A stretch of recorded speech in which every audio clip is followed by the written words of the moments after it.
Bapak, Ibu, teman-teman media cetak dan elektronik. Pertama, dapat kami laporkan bahwa evaluasi PPKM luar Jawa Bali yang baru saja dilaporkan kepada Bapak Presiden, yang pertama tadi disampaikan bahwa indikator kita sudah baik, yaitu per 1 juta penduduk ada 4,6 kasus secara nasional, dan juga dari data dari Nikkei Recovery Index, Indonesia terbaik di antara ASEAN, Indonesia nomor 54, dan negara ASEAN lain, misalnya Singapura di 70, Malaysia 102, dan Thailand di 109.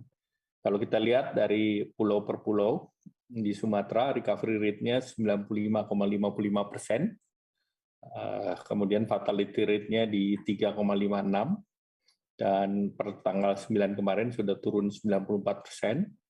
Nusa Tenggara recovery rate-nya adalah 96,99%, fatality rate-nya di 2,34%, dan sejak tanggal 9 kemarin, 9 Agustus, turun 95%. Kalimantan recovery rate-nya 95,9%, fatality rate-nya 3,16%, penurunannya 93,18%. Sulawesi recovery rate-nya di 96,05%, fatality rate-nya di 2,63%, dan sudah turun 90,90%. Kemudian di Maluku Papua, recovery rate-nya 95,75%, fatality rate-nya di 1,75%, dan penurunan 88,86%.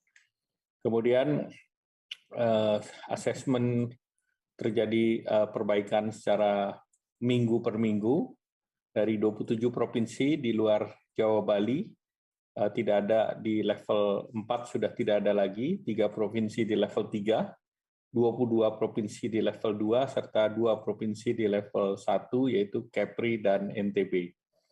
Khusus untuk transmisi komunitas dari 27 provinsi, 3 provinsi di level tingkat 2, sedangkan 24 provinsi di level tingkat 1, dan minggu ini terjadi penurunan di 2 provinsi, yaitu Bangka Belitung dan NTB.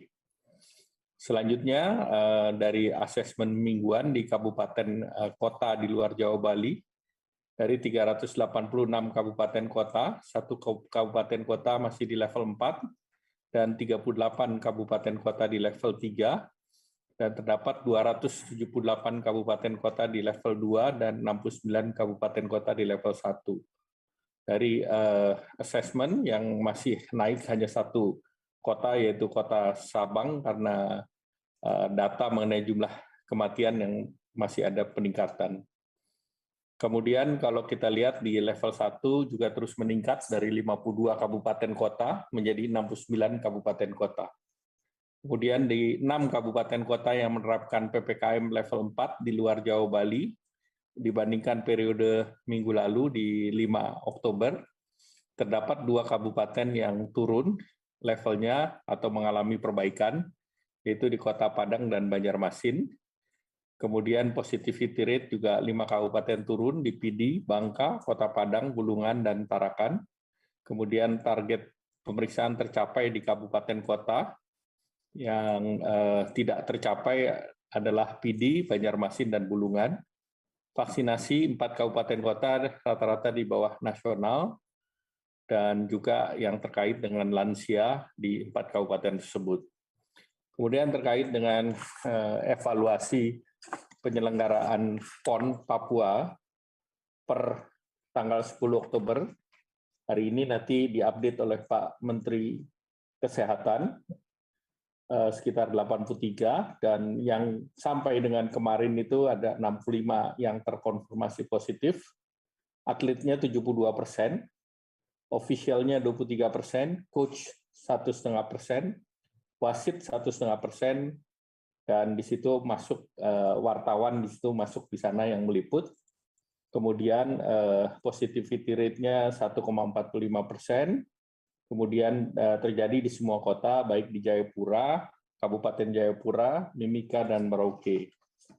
Beberapa atlet yang cabur yang cukup banyak, atau 9, yaitu judo, sepatu roda, kemudian 7 motocross panahan, dan kriket yang lain antara 4, 2, dan 1, 1.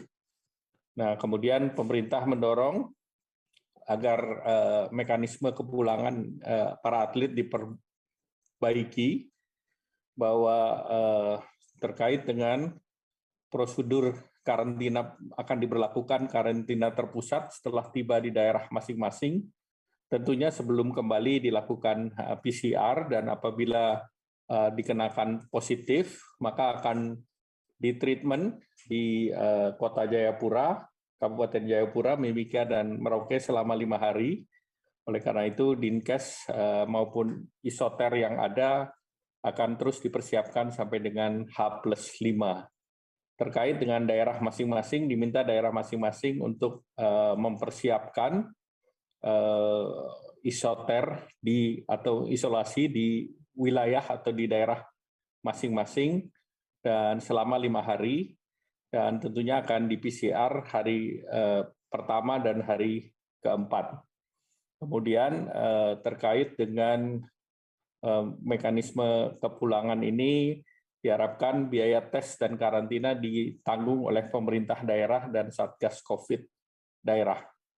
Dan ini pemerintah akan melalui Satgas COVID akan memperbaiki perubahan revisi KI Satgas COVID yang nomor 19, dan ini akan diberlakukan terkait dengan wajib karantina ini di daerah per tanggal 12 Oktober.